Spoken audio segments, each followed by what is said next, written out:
You're all very welcome. My name's Jane Carney. I work with Mountaineering Ireland as the training officer for the last just over a year. So this will be my second round of meets to go on, and the first round of the ski meet. So I'm quite excited about that. So I'll try to curb it a bit when I get to that. So really what I wanted to chat with you this evening about is primarily the winter meet, the Scottish winter meet next February, the winter ski meet that's happening in March.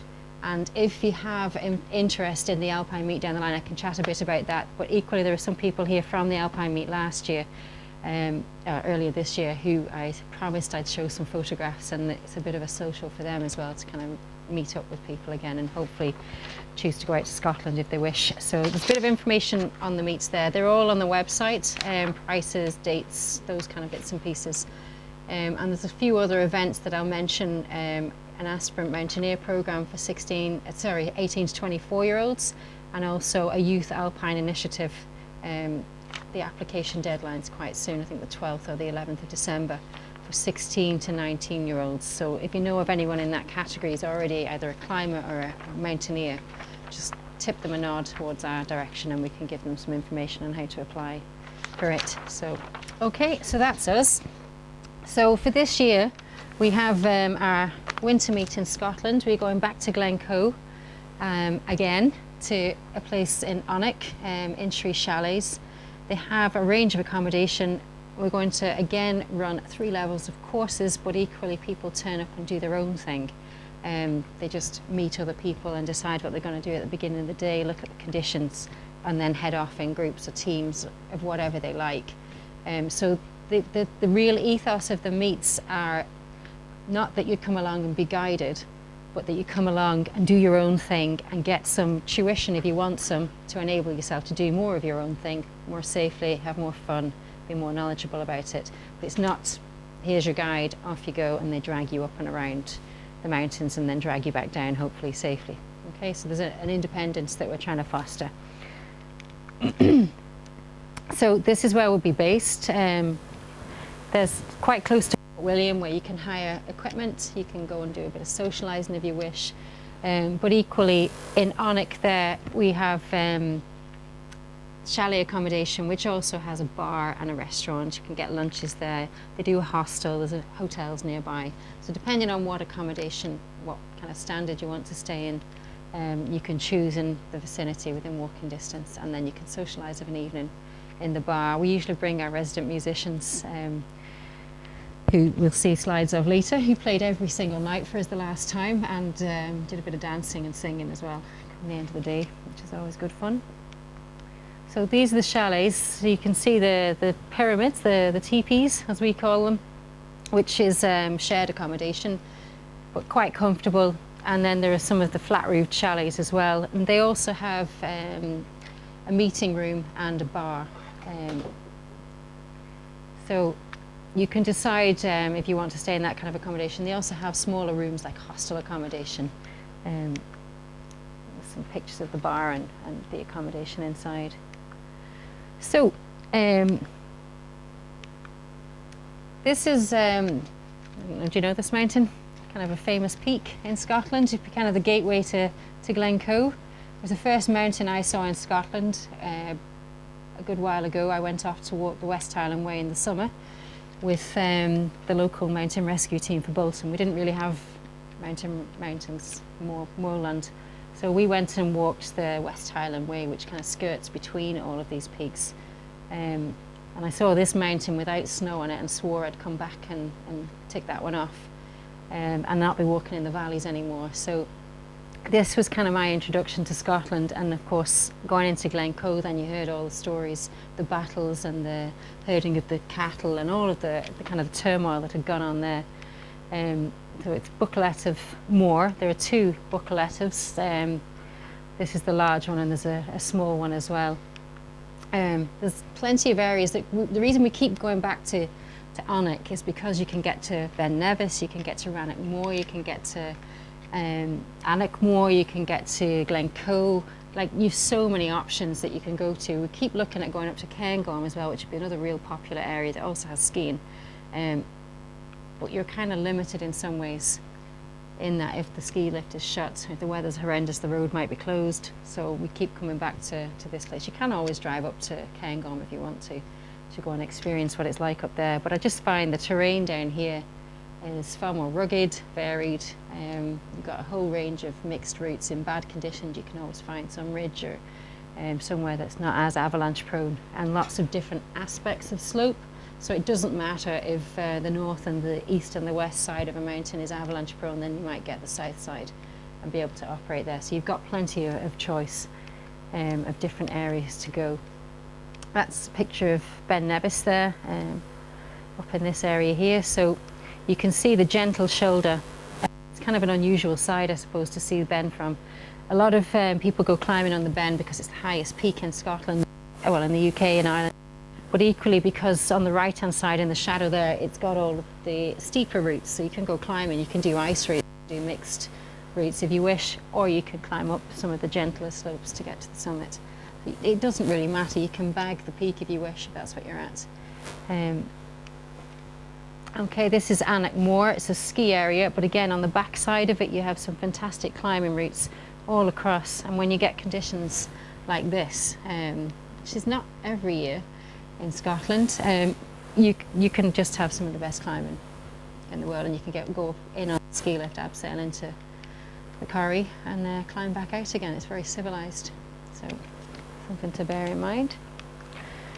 Okay, so at the meet, saying we have a number of guides and instructors that work at the meet, so they're always there to ask questions about what's in condition. You'll hear people talking about the conditions all the time. Is there good ice on that, or is it avalanche prone? What's the slope like? What's the snow doing? So you'll find yourselves becoming kind of weather and avalanche forecasters fairly quickly. Every day at the meet we'd have a forecast up and a snow report, so you can see the detail of what's happening. Avalanches in Scotland are quite different to avalanches in the Alps. So if you go Googling avalanches, you probably get some massive alpine avalanche that takes over maybe 1.5 kilometre area and wipes out the entire valley. But Scotland's a bit different to pretty much anywhere else in the Alps because it's quite wet. The snow can fall in blocks that can freeze thaw quite a lot. And you can get a different set of more localised layering going on if you've got wind blowing around a corrie. You can have quite isolated patches, so it does take quite a bit of reading for the snowpack. It's not as consolidated or as consistent as you might get in some areas in the Alps. So you will find yourself analysing, becoming kind of experts over the period of the week of what's happening underneath where you are. So there's that. And again, it's this fostering of independence. You can't just go on, oh yeah, it was grand up there yesterday. We climbed that route, the slope was absolutely fine. It may be different the next day. It may have melted and there may be a layer of weakness in the slope and it might fall down the next day. So you can't just assume because someone else has broken the snow on it that it's going to be fine the next day. So you do need to take on some responsibilities and kind of have a look and be interested in what's going on. The other side is we've courses, so if you've never been outside of Ireland, if you've never been on snow much before, you can step out of that into the mountains still, but just look at another aspect of it. So you can put snow onto what you're used to and get out and walk the way you do here, and then learn how to use crampons, learn how to use an ice axe and be able to move around in snow and be just as comfortable and fluent as you are on grass and on rock at home. So to do that, we put on 3-day courses rather than week-long courses, so that you've got time then to go off and do your own thing before or after. So during those courses, you would generally start on the first day having a look at the tools, getting warmed up. I don't know if you've ever been skiing, but the first day or two you're kind of rusty and you're trying to get back to where you were last season. So that happens. You're also building up a bit of fitness because Scotland does take it out on you. System. Even if you're quite a seasoned walker here, you're walking from sea level up in snow, which is like walking in sand. Sometimes can slow the legs down a wee bit. Not selling it, am I? But it's nice work. It's very rewarding work, and worth the effort going up. So we've an introductory course for people that maybe have never been in snow before, that maybe have been to Scotland once before, but not quite at the level where they want to go out and do their own thing all the time. So in that course, you'll be looking at some winter navigation skills, you'll be looking at the technical skills of moving with the equipment that you're wearing, assessing the snow slope, looking at what you might do if you if there was an avalanche, someone got buried, those kinds of things. So, and moving towards having adventurous days out, I suppose, between the day 1, 2 and 3, that you'd be going off and doing a substantial hill walk on the 3rd day for sure, doing some more skills-based days earlier on in the course. Okay, I know there's some people as well already been asking, can we do our own designed course? They want a snow hole, or they want to do a bit of this and a bit of that, and have a 4-day course as well. So if you have a group, then we quite often accommodate that at any of the meets. So the other courses that you'd have, the introduction, the walking course, there's a mountaineering course, which is, in a nutshell, walking would be more this way, and mountaineering would be more where you might need your hands, to climbing where you would need a couple of tools to go up something steeper again.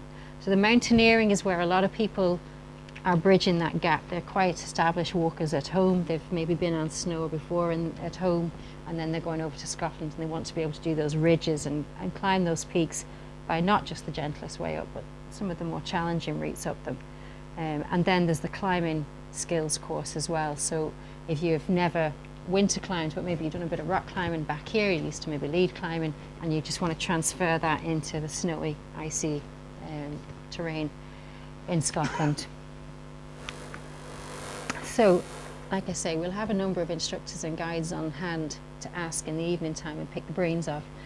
We do put a few slideshows on, and we try not to make it too gruesome and all about avalanches and people getting buried and all of that. Whilst it is an aspect of winter mountaineering that you could, and that you're out thinking about it, hopefully you're avoiding it most of the time. And singing and dancing. We'll find you out. If you're singers or dancers, you'll be recruited fairly quickly. All right, so the skills course is, the walking course is a 1:6 ratio. It's €260, it's a 3-day course, and there's one at the beginning of the week and it's repeated again with a day's gap in the middle, repeated again at the end of the week if your dates don't suit. So in that one, you'll be looking at how to stay warm and dry. There's a lot of things you think as a walker, I've been walking for whatever number of years, that what can be so difficult, just putting snow onto it. But it's colder, it's wetter, it's harder work in snow. Your navigation is affected because you can't always do your normal stride length, you can't always see where you're going, you maybe can't tell what's the ground and what's the air because there's mist and the ground is white, so it all kind of blends into one. And your navigation technique needs to change as well in winter conditions. You can't just walk straight down and over and around things. There may be cornices that you have to avoid. There may be slopes that you can't go down because they're prone to avalanche. And other things like being able to survive a night. A bit different in Ireland if you get caught out late at night. You probably would survive if you had a reasonable amount of gear in your bag, but in Scotland you'd need to maybe have some tools for digging a snow hole or surviving for a bit longer, a flask and those kind of things. And the same with your equipment as well. Your boots would need to be tweaked potentially, your gloves, your warm gear, your hats, all of those things. It's colder.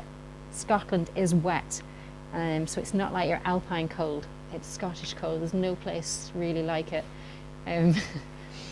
It's unique and it's good, but it is unique.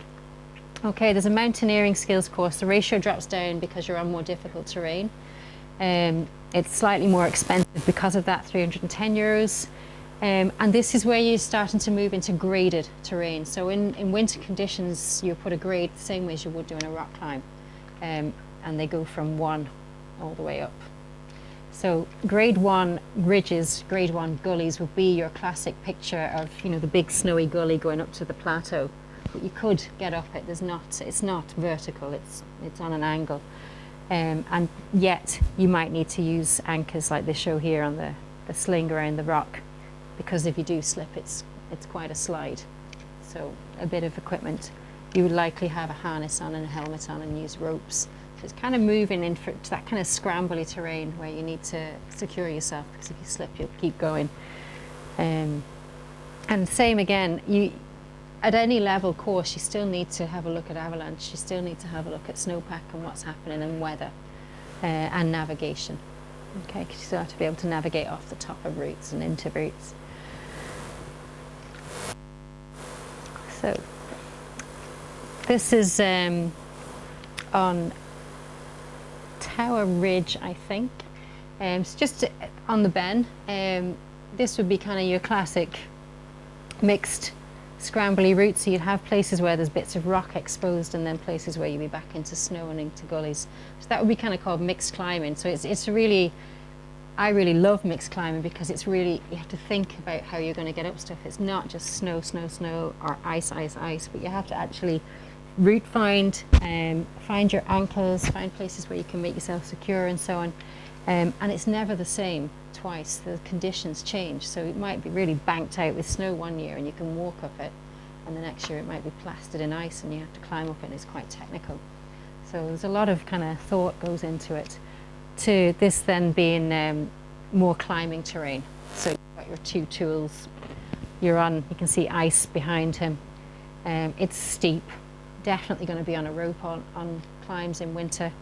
And definitely you're going to be putting in ice screws. So it's slightly different. You don't always have the rock anchors. You end up needing to use ice screws or snow belays. So you can see there, if he slid off, he wouldn't stop, would he? He'd just keep going, or she. I think it's a he. Bad posture, bad technique on climbing there, but getting up there. So he has the crampons on. I don't want to patronise anyone. I'm sure you're all very conscious of what crampons are. I'll probably all use them at some point. Maybe, maybe not. Yeah, there's different types anyway. Don't worry. There's different types of crampons. Some more or less aggressive.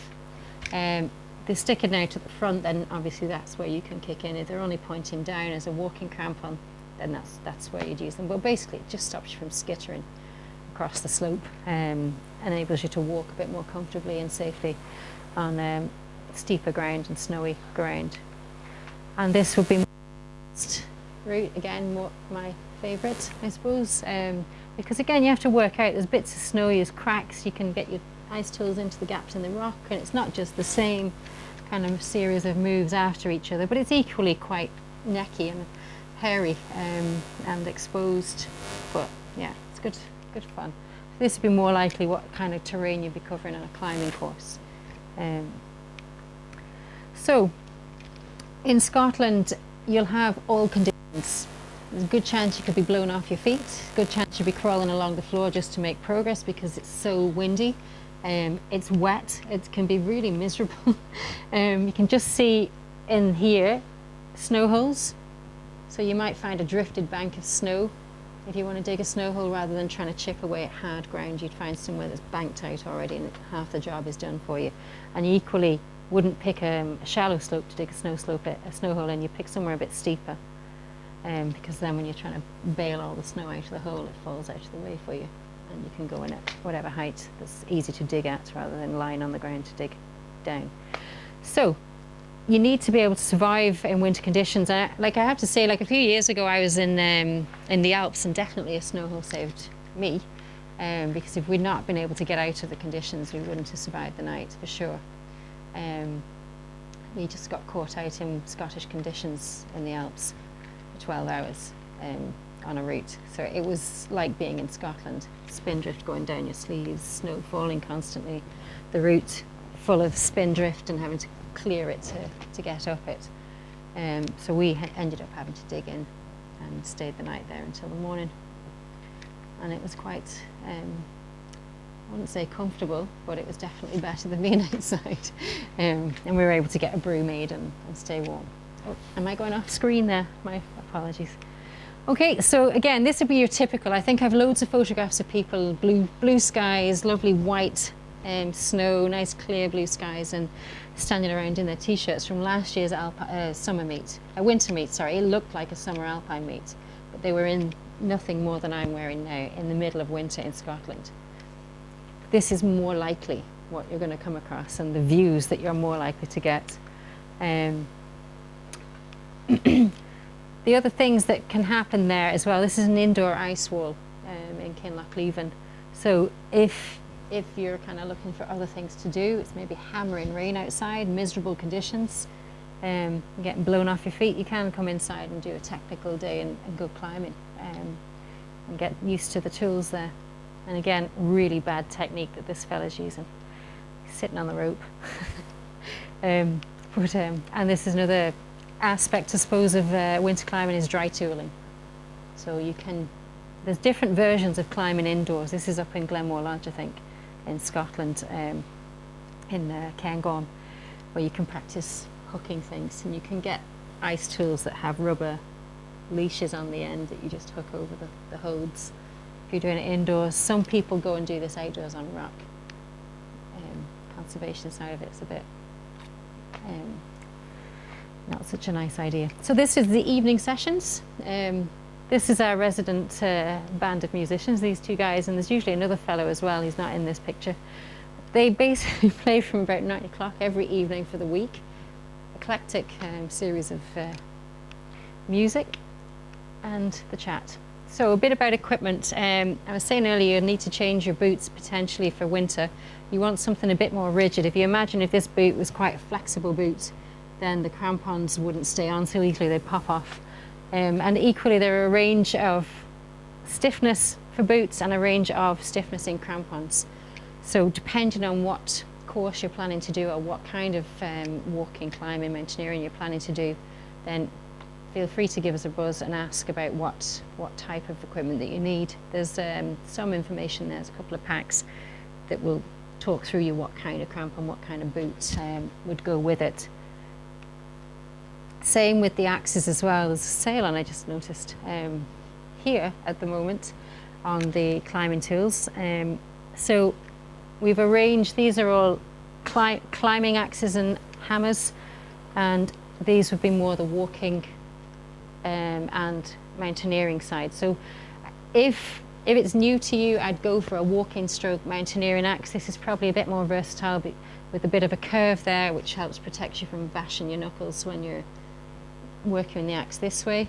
But you don't want it too much more than that, because you'd struggle then to walk with those axes. They're generally a bit too short to walk with comfortably, and also the handle isn't very comfortable to hold in your hand for any length of time. They're designed to be held down here for the most part. So these would be your walking mountaineering axes.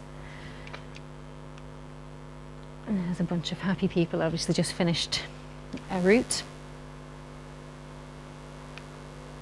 And that's my winter snapshot. So, any questions? Stunned. It's all right, I know you've all just come from somewhere and driving, and it's late in the day. Some do, yeah. There's a couple of hire shops in Fort William, and they can hire a lot of things out, I suppose, but primarily boots, crampons and axes. There's one of the guides works out at the back of his house, I suppose. He runs a company there, and he hires equipment. He's quite good for people that have arrived in quite late and so forth, but they've quite a selection of equipment that you can hire, and especially if you're traveling over on the plane, unless you're going to wear